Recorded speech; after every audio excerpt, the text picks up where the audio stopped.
Sword canes, I would say, are much different and posed to a man who owns multiple sword canes. I do have multiple sword canes. When can you defend against a sword cane? When is it a threat? We are the Arms Attorneys. Welcome back to another Mailbag episode. Stick around. Today we're going to talk about traveling through gun-hostile states. We're going to talk about if the SHORT Act passes, can you go from rifle to pistol to rifle? And we're going to talk about sword canes. But before we get started, show your support for the Second Amendment by hitting the like button. And Edwin, are you ready for some questions? Sure. All right. Let's see what we can do. Let's start with the hardest one. Uh-oh. All right. This is from at Cesar Vasquez 9572. I was holding off asking in the hopes the SHORT Act may be added to the upcoming legislation, but as that looks unlikely, you asked this question before this past Monday. Am I right? I have a question. I want to put together an AR pistol that I could later SBR. Trying to do this on the cheap. The problem is that if I order a strip receiver, it gets sold and transferred as a rifle receiver. If I put a short barrel on it and an arm brace to build it into a pistol, wouldn't that be illegally converting a rifle into a pistol? And if so, is an 80% lower a better option? Well, I mean, I will say if the SHORT Act passes, right, in the One Big Beautiful Bill, it's not really the SHORT Act, but it would be removing SBRs from the NFA. You can do whatever you want. Yeah, they'll be unregulated. Yeah. You can move from rifle to pistol to short barrel, back to full rifle, back to just basically a Swiss Army knife of guns. Absolutely. Now, in anticipation, though, if this is something you want to do before we see that happening, or if it doesn't happen at all, I'd say you are better off with an 80% lower. You do not want to take something that was born into this world as a rifle and make it into a pistol, because you are creating an SBR that will need to be registered. Whereas if you bought an AR pistol born into this world as a pistol and you wanted to make it into a full-length rifle, nobody cares. Nobody cares. Go right ahead. Do it. Stupid, bizarre, ridiculous, but here we are. So, Cesar, I would say hold off and see, or just do it with the 80% lower. It's up to you. And, I have a granddaughter named Tiny Vasquez. I know that you do. Yes. I don't think that her given name is Tiny, but yes, she is too so cute. She was very tiny. This is the gentleman who has the working for the other side and asking about regrets. Regrets. Oh no, Edwin wants me to talk about this. So we'll read the question. Okay. I also have a more personal question. Having worked for the other side before, are there any cases you look back on and regret either how they were prosecuted or how they eventually turned out? Edwin was never a prosecutor. I was never a prosecutor. Proudly never a prosecutor. Very proudly. I was not a tool of the state. I was not a wheel in the mechanism that crushes the liberty of individuals. I have always been. And you know what? The thing about it is that just really, it is kind of a personal question, I guess. But so going in college, I was the chairman of my college's Young Conservatives of Texas chapter. I was very Republican. I had the attitude that people who were criminal defendants, that they probably did something bad in their life anyway, that they deserve to be punished for. But in law school, I became much, much more libertarian. And I have to say a shout out to my criminal procedure professor. She has long ago passed away, but Irene Rosenberg, she was such a fantastic teacher. And you know what? Most of her greatest admirers were people who were Republican conservative based, because her favorite saying was, "They're kicking the guts out of the Fourth Amendment."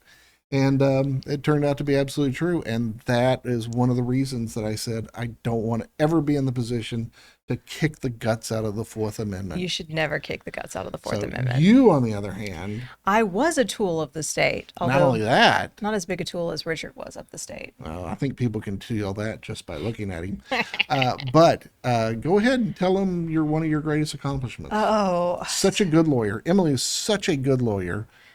I am such a compelling advocate that I once convicted a man, and it was a misdemeanor, with insufficient evidence. No evidence. So says the appellate court. Yes. It was overturned by the appellate court on insufficiency of the evidence, which I thought was impossible, except that it happened to me once. Yes, and That's how good I am. And so for those of you who Very are not good at familiar with the appellate law in the state of Texas, one of the arguments that is always kind of put forward, kind of as a last ditch, let's run it up the flagpole, see who salutes, sort of argument, is that this defendant was convicted of a crime with insufficient evidence of his guilt, which the appellate courts almost always just immediately dismiss and Yes. say, nope, if there was this was in the hands of the jury is the sole judge of the weight of the evidence.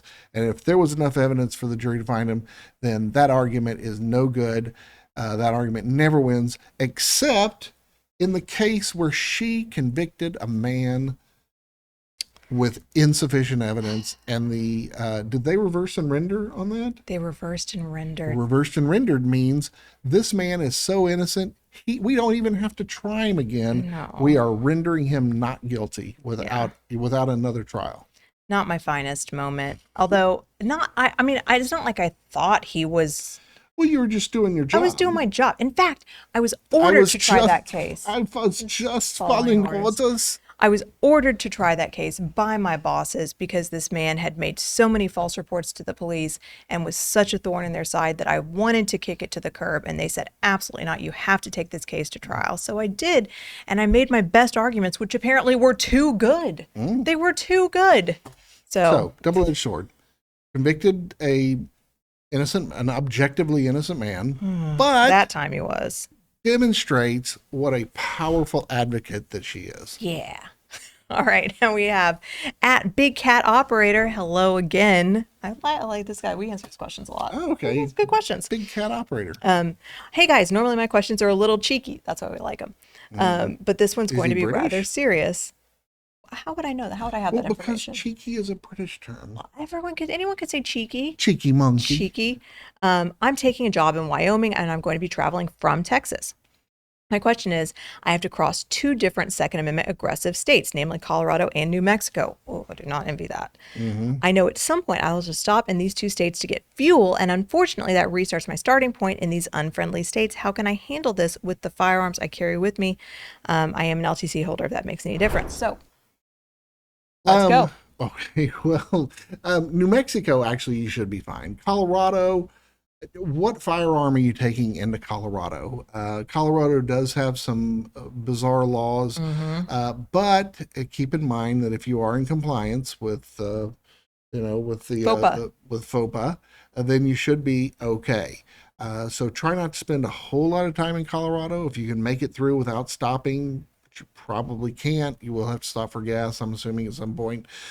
Just do not stop to engage in any kind of recreational activities, stay overnight, that sort of thing. And, the way to avoid all of this is just obey the traffic laws and don't get pulled over. And then they'll never know. Don't commit two crimes at once. Yes. But no, I mean, really, I don't think if you are only stopping to refuel that you have restarted your origin state. No, I agree. You haven't. Yeah. So as long as you are, right, firearms are unloaded, they are cased as far back away from you as possible. If you're in an SUV, they're in the trunk. If not, and you do not cease traveling while you are going through that gun hostile state, you should be okay. And remember, cessation of travel probably doesn't include a stop for, to refuel your vehicle, to use the restroom, I don't know, drive through the Taco Bell, whatever it is that you may need to do, right? But just nothing longer. I would not sit down at a restaurant and eat. I would not certainly take a nap in my car, because we know where that leads in New Jersey, to the cessation of your travel. I would not go to a, national park, anything like that. And one thing to just simply sit and contemplate in a historical context, if Texas still had the boundaries that it had as a republic, you could get all the way up into Wyoming without ever even having to leave the state of Texas. Let's take that back. There was a strip of land that led straight up all the way up into Wyoming. That's how large the Republic of Texas was. I think At this point, Austin and Houston notwithstanding, if Texas just said, come on, y'all, let's get them, and decided to overtake Colorado, I think we could do it. Sure. Well, there is a town that has a little border still to this day. I believe that they throw rotten fruit at each other. Yes. Wow. One side plays Texas, one side plays Colorado, and they throw rotten fruit at each other. I'm sure that somebody in the comments will give us an entire history of that event. But the land that Texas had to cede to the U.S. government whenever it joined as a state gave us our unique shape, which is commonly known as the Texagon. I only knew that through Edwin Walker. Okay. We're going pretty long, so I'm going to cut some of these out. All right, so we've got at Jason ZZ5KB. Can you get a concealed carry license if you're prescribed a Schedule III controlled substance from a doctor to treat a condition? Well, we can answer this for Texas, for sure. Sure, and some states have very similar laws in which, yes, in order to qualify for a license, you can't be, in Texas, you cannot be diagnosed. And so it's not really what you're taking, it's what you're being diagnosed with that's causing you to take this. So you cannot be diagnosed with certain mental illnesses. And in Texas, we actually have a list of those. There are 6 of them. And there's schizophrenia, bipolar disorder, identity, what is it called? Identity, misidentity. We should actually have all 6. Yeah, I know. My favorite, though, is intermittent my favorite. Explosive personality disorder. That's my favorite, too. Just simply because it's in, I think that we all know somebody who is either diagnosed or undiagnosed with intermittent explosive personality disorder. So yes. So if you're taking a drug for depression, not on the list, anxiety, not on the list. So just your kind of garden variety stresses that people go see for the doctor, then no, you're not disqualified for what you take. You're only disqualified for what you're diagnosed with that causes you to take it. Yeah, and so this is, and you're even talking about Schedule IIIs. I mean, you can show up at the pharmacy with a bunch of stuff that requires your driver's license to pick up, and you still probably are qualified for your carry license because it's not dependent on that. It's dependent upon diagnosis. So, all right, let's do sword canes. And I sword canes specifically chose this one for Edwin, knowing Edwin would be here today. This is at, oh my gosh, Rofelmeyer. Sorry, sir or madam. What about a sword cane? Concealed, not threatening, immediately available. This comes from our video that we did where we were talking about when a Molotov cocktail is a deadly threat. Is it when it's lit? Is it when it's thrown? Is it before those things? You just see one in somebody's hands because it's hard to think of a defensive use for a Molotov cocktail. Sword canes, I would say, are much different and posed to a man who owns multiple sword canes. I do have multiple sword canes. When can you defend against a sword cane? When is it a threat? Well, a sword cane is very interesting because it's actually two weapons in one. For those of you who know what that's a particular reference to. I don't know what that is. Of course not, you're too young.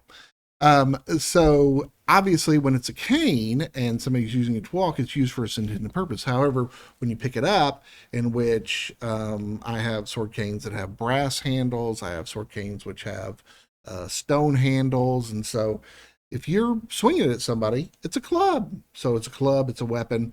However, if you're specifically saying that the reason I shot this person was because they came at me with a sword cane, then you would have to wait until it is unsheathed to show that it is a cane. Because with my particular sword canes, you cannot tell it is a sword cane until the sword comes out, and which one of them is like extra pointy. I mean, it would really be able to mess somebody up.